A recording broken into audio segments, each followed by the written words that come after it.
नमस्कार दोस्तों। इस वीडियो में हम बात करेंगे ह्यूमन रिसोर्स एनवायरनमेंट के बारे में। हमने अपने पिछले वीडियो में ह्यूमन रिसोर्स मैनेजमेंट क्या होता है उसके बारे में बात की थी और ह्यूमन रिसोर्स मैनेजमेंट के कौन-कौन से फंक्शंस हैं उनके बारे में बात की थी। इस वीडियो में हम बात करेंगे कि एनवायरनमेंट में वो कौन-कौन से फैक्टर्स हैं जो ह्यूमन रिसोर्स मैनेजमेंट के ऊपर इफेक्ट डाल सकते हैं। आइए उनको हम वन बाय वन देखते हैं, डिस्कस करते हैं। ह्यूमन रिसोर्स एनवायरनमेंट को हम दो पार्ट में डिस्कस कर सकते हैं। The first one is external environment और second one is internal environment. इन दोनों एनवायरनमेंट में वो ऐसे कुछ फैक्टर्स होते हैं जो ह्यूमन रिसोर्स मैनेजमेंट पे इफेक्ट डालते हैं, उसकी एक्टिविटीज पे इफेक्ट डालते हैं। अगर एचआर मैनेजर इन एनवायरमेंटल फैक्टर्स की स्टडी करेंगे तो वो उनको थोड़ा सा प्रोएक्टिव होने में और डिसीजन मेकिंग के अंदर हेल्पफुल होगा।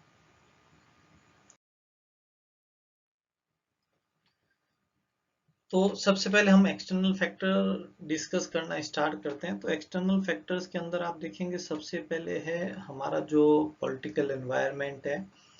जितने भी रूल्स रेगुलेशंस हमारी सेंटर पार्लियामेंट ने अगर बनाए हैं, संसद ने बनाए हैं, तो उनका हमको ध्यान रखना पड़ेगा। और ऐसे कुछ रूल्स रेगुलेशंस हैं जो लॉज बने हैं, जो विधानसभा या लेजिस्लेशन जिसको बोलते हैं, स्टेट लेजिस्लेशन अगर उन्होंने बनाए हैं तो वो हमको उनका ध्यान रखना पड़ेगा। दूसरा, इंडिया के अंदर आप देखेंगे या हर कंट्री के अंदर हर सेक्टर की, हर फील्ड की एक गवर्निंग बॉडी है। जैसे टेलीकॉम सेक्टर के लिए ट्राई है और टेक्निकल एजुकेशन के लिए एआईसीटी है, यूनिवर्सिटीज के लिए यूजीसी है, मेडिकल कॉलेजेस के लिए एमसीआई की एक गवर्निंग बॉडी है। तो इन सब गवर्निंग बॉडीज ने अगर कोई एचआर रिलेटेड रूल्स रेगुलेशंस बना रखे हैं तो हमको उनको भी फॉलो करना पड़ेगा। इंडिया के अंदर एचआर पे एक बहुत बड़ा इफेक्ट आता है जो हमारा रिजर्वेशन सिस्टम है, जो संसद ने पास किया हुआ है, पार्लियामेंट ने पास किया है, तो उसको फॉलो करना पड़ेगा। फिर आती है कि अगर सुप्रीम कोर्ट की कुछ गाइडलाइंस है या किसी स्टेट में कोई गाइडलाइंस जो है वो किसी ट्रिब्यूनल ने, कमेटी ने या हाई कोर्ट ने दी है तो उसको फॉलो करना पड़ेगा। तो जो एक फर्स्ट फैक्टर निकल के आता है जिसका एचआर पे इफेक्ट आएगा वो है पॉलिटिकल फैक्टर। उसके बाद में नेक्स्ट आता है इकोनॉमिक एनवायरनमेंट फैक्टर, जिसमें हमको देखना पड़ेगा कि वो कंट्री टेक्नोलॉजिकल बेस्ड कंट्री है या फिर एग्रीकल्चर बेस्ड कंट्री है। जैसे इंडिया जो है वो उसका एक बहुत बड़ा पोर्शन जो है वो रूरल इकोनॉमी है, जो एग्रीकल्चर पे और एग्रीकल्चर से रिलेटेड टास्क के ऊपर डिपेंड करते हैं। फिर आता है कि वहाँ पे पर कैपिटा इनकम कितनी है, पॉपुलेशन उस कंट्री की कितनी है, उससे हमको पोटेंशियल कैंडिडेट्स बहुत इजीली मिल जाएंगे। लेबर किस टाइप की है, स्किल्ड लेबर है, इंडस्ट्रियल लेबर है, प्लस वो इंडस्ट्री में आपस में स्विच करते हैं या नहीं करते हैं। क्योंकि बहुत बार ऐसा प्रॉब्लम होता है कि कंस्ट्रक्शन की लेबर जो होती है वो ऑटो इंडस्ट्री में स्विच नहीं करेगी या ऑटो इंडस्ट्री की जो लेबर है वो कंस्ट्रक्शन इंडस्ट्री में स्विच नहीं करेगी। तो ये सारे फैक्टर्स जो हैं वो देखने लायक होते हैं एचआर मैनेजर के लिए।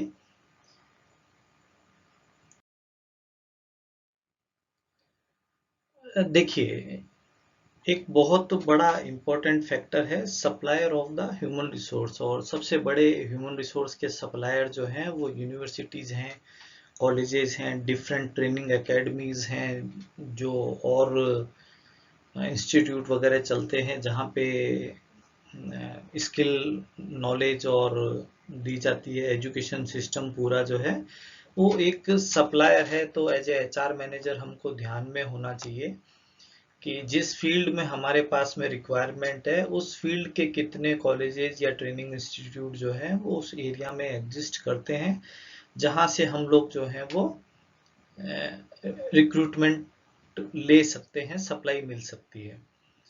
फिर है कॉम्पिटिटर्स। कॉम्पिटिटर्स हमेशा से जो है वो एचआर का एक अच्छा सोर्स होते हैं, ऑल्दो इसको अनएथिकल माना जाता है। लेकिन हाँ, अगर कॉम्पिटिटर एग्जिस्ट कर रहा है तो उसका मार्केटिंग में और एचआर में दोनों में बेनिफिट मिलता है, क्योंकि कॉम्पिटिटर हमेशा जो है वो हमारी इंडस्ट्री के लिए कस्टमर तैयार करता है, तो एक ना एक दिन उसका कस्टमर हमारे पास भी आएगा। ये एक मार्केटिंग के लिए बेनिफिट है कस्टमर कॉम्पिटिटर का। ठीक वैसे ही एक बेनिफिट हमको मिलता है कि अगर कॉम्पिटिटर एग्जिस्ट कर रहे हैं तो हमारे लिए एम्प्लॉय भी वहां से आ सकते हैं, तो एक अच्छा ऑप्शन है। दूसरा है कस्टमर्स पे बहुत कुछ डिपेंड करता है कि अगर बहुत ही एजुकेटेड कस्टमर को हमको सर्व करना है तो हमको उसी तरह का फिर जो है हमारा एचआर सप्लाई भी रखना पड़ता है कि प्रोडक्ट क्वालिटी वगैरह जो है वो उसको कैसे आप एक्सप्लेन करेंगे, वो सब टोटल हमारी सर्विस जो डिपेंड करती है वो एम्प्लॉय और कस्टमर के इंटरेक्शन पे डिपेंड करती है। फिर जैसा मैंने अभी डिस्कस किया कि इंडस्ट्रियल लेबर कितनी कमिटेड है अपनी फील्ड को लेके और उसके अंदर यूनियन बाजी कितनी है, कितनी यूनियंस एग्जिस्ट करती हैं। कुछ फील्ड्स में हम देखेंगे कि यूनियंस बहुत ज़्यादा हैं और उनका बहुत ज़्यादा इफेक्ट रहता है इंडस्ट्री के ऊपर और एचआर एनवायरनमेंट के ऊपर। नेक्स्ट फैक्टर जो है वो है social and cultural environment of that particular area. जैसा कि आप देखेंगे कि इंडिया के अंदर आपको मोस्टली मेल कैंडिडेट्स जो हैं वो जॉब के लिए अप्लाई करते हैं और एक बहुत बड़ी पॉपुलेशन फीमेल्स की ऐसी है जो या तो जॉब करती नहीं है या फिर शादी या बच्चे होने के बाद में जो है वो मदरहुड के बाद में वो लोग जॉब छोड़ देती हैं। ऐसा इवन मतलब एक स्टडी में देखा गया कि आईआईएम्स पास आउट जो फीमेल्स हैं उन लोगों ने भी जो है वो फर्स्ट बेबी के बाद में एक काफी बड़ा ब्रेक ले लिया और फिर उन लोगों ने वापस स्टार्ट कुछ नहीं किया और कुछ नहीं भी किया। हम लोगों की फैमिली अगर 4 या 5 जनों की होती है और आप उसको एनालाइज करेंगे तो कोई एक या दो मेंबर ही कमाने वाला होता है। बहुत कम ऐसे परिवार होते हैं जहाँ पे ज्यादा लोग जॉब कर रहे होते हैं। तो ये डिस्कस करना इसलिए जरूरी है क्योंकि उससे हमारा जो हम कैलकुलेट करते हैं कि पोटेंशियल कैंडिडेट कितने हमको मिल सकते हैं वो अचानक से हाफ हो जाते हैं अगर हम देखते हैं कि मार्केटिंग के जॉब में या कुछ टेक्निकल जॉब्स के अंदर फीमेल्स नहीं आ रही हैं। और फिर शॉर्ट टर्म ड्यूरेशन के लिए करें या लॉन्ग टर्म ड्यूरेशन के अंदर बहुत सारे ऐसी लेबर क्लास भी होती है जो खेती बाड़ी के सीजन के अंदर गांव जाके खेती करना पसंद करती है और जिस समय खेती का सीजन नहीं होता है तब उस समय वापस से वो लोग जॉब तलाशना स्टार्ट कर देते हैं। लेडीज के साथ में भी आप ऐसा देखेंगे कि वो अपनी पढ़ाई के बाद में जॉब करती हैं और उसके बाद में शादी होने के बाद या फिर बेबी होता है तब थोड़े टाइम के लिए जॉब छोड़ देती हैं। तो एज सच उनका फिक्स नहीं होता, फैमिली रेस्पॉन्सिबिलिटी वगैरह काफ़ी उनके ऊपर होती हैं तो वो लोग अवॉइड करती हैं। फिर ड्रेसिंग सेंस है, फूड हैबिट है, फिजिकल लेबर है। नॉर्मली इंडिया के अंदर फिजिकल लेबर्स के लिए फीमेल्स जो हैं वो सूटेबल नहीं मानी जाती हैं। ज़्यादातर आप देखेंगे कि बैक ऑफिस जॉब में ही आपको फीमेल्स ज़्यादा मिलेंगी। Then we have technological environment, jobs are more intellectual, new machines are there. सारा काम जो है वो अब धीरे धीरे कंप्यूटराइजेशन से इंटरनेट और उस सब की मेथड से हो रहा है।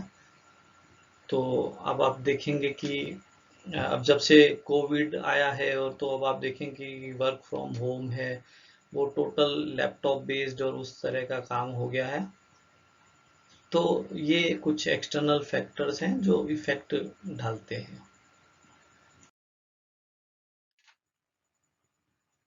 आइए डिस्कस करते हैं कुछ इंटरनल फैक्टर। इंटरनल फैक्टर्स में जो सबसे इम्पोर्टेंट फैक्टर है वो है ऑर्गेनाइजेशन की स्ट्रेटेजी के ऑर्गेनाइजेशन अब किस डायरेक्शन में जाना चाह रहा है। अगर ऑर्गेनाइजेशन जो है वो ग्रोथ की तरफ जाना चाह रहा है तो डेफिनेटली उनको एम्प्लॉयज में इन्वेस्ट करना पड़ेगा और अगर ऑर्गेनाइजेशन जो है वो रिट्रेचमेंट की तरफ जाना चाह रहा है तो एचआर स्ट्रेटेजी जो है वो बिल्कुल अलग होंगी। तो डिपेंड करेगा कि फ्यूचर में ऑर्गेनाइजेशन की ओवरऑल स्ट्रेटेजी क्या है, तो वो उसके अकॉर्डिंग जो है वो अपना प्लान बनाएंगे कि किस डायरेक्शन में वो लोग जाना चाह रहे हैं। उसके हिसाब से वो अपना इन्वेस्टमेंट भी डिसाइड करेंगे कि एम्प्लॉयज़ के अंदर कितना इन्वेस्ट करना है। फिर आता है कि बेसिकली एम्प्लॉयज़ को जो है वो टास्क क्या असाइन की जा रही है, क्योंकि टास्क की इम्पोर्टेंस जो होती है वो उससे एम्प्लॉय को स्टेटस मिलता है, वो एम्प्लॉय के मोटिवेशन लेवल पे बहुत इम्पैक्ट डालती है। जैसे इसका एक बहुत छोटा एग्जांपल है कि टीचिंग जॉब ऐसा है जिसके अंदर सैलरी चाहे कम हो चाहे ज़्यादा हो, लेकिन उसको सोसाइटी से इतना रेस्पेक्ट मिलता है कि लोग टीचिंग जॉब करना पसंद करते हैं, चाहे कम सैलरी मिल रही हो या ज़्यादा सैलरी मिल रही हो। लेकिन कुछ जॉब्स आप ऐसा देखेंगे कि जैसे इंश्योरेंस सेक्टर के अंदर आपको बहुत ज़्यादा एम्प्लॉय टर्नओवर मिलेगा, क्योंकि एक तो इंश्योरेंस मिलना अपने आप में काफ़ी मुश्किल काम है, हार्ड टू सेल होता है इंफॉर्मेशन। दूसरा जो है कि सम हाउ सोसाइटी के अंदर जो है वो इंश्योरेंस सेलिंग एक रेस्पेक्टफुल जॉब काउंट नहीं होता है, तो बहुत सारे लोग उसको पसंद भी नहीं करते हैं। तो एक इम्पैक्ट आता है कि क्या टास्क हम दे रहे हैं एम्प्लॉय को, उसका एक एनवायरनमेंट पे, एचआर एनवायरनमेंट पे इम्पैक्ट आता है।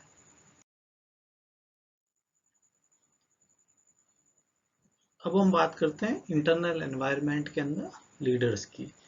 बेसिकली एम्प्लॉयज़ को मोटिवेट करना बहुत कुछ लीडरशिप पे डिपेंड करता है, प्लस जब रिक्रूटमेंट हो रहा होता है तो उस समय भी कौन से एम्प्लॉयज़ को सेलेक्ट करना है ये भी डिपेंड करता है कि लीडर्स की उस बारे में रिकमेंडेशंस क्या है, एडवाइजरी क्या है कि किस तरह के एम्प्लॉयज़ हमको रिक्रूट करने हैं।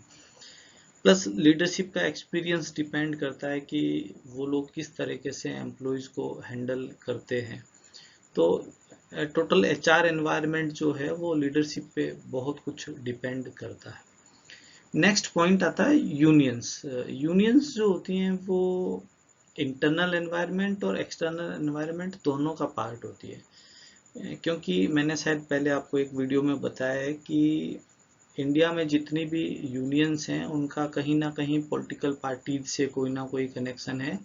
जैसे भारतीय मजदूर संघ जो है वो आरएसएस बीजेपी का एक पार्ट है, और बहुत सारी जो यूनियंस हैं वो कम्युनिस्ट पार्टी जो हैं बंगाल में, केरल में, उनसे एसोसिएटेड हैं, और कुछ पार्टीज का, कुछ यूनियंस का एसोसिएशन जो है वो कांग्रेस के साथ में भी है, इंडियन नेशनल कांग्रेस के साथ में भी है। तो एक तरफ जहां हमारे एम्प्लॉय, कंपनी के एम्प्लॉय यूनियंस के मेंबर हैं तो वो पार्ट ऑफ इंटरनल एनवायरनमेंट हो गया, लेकिन वहीं जो यूनियंस का एसोसिएशन पॉलिटिकल पार्टीज के साथ में है तो यूनियंस जो है वो एक्सटर्नल एनवायरनमेंट का पार्ट भी हो गई।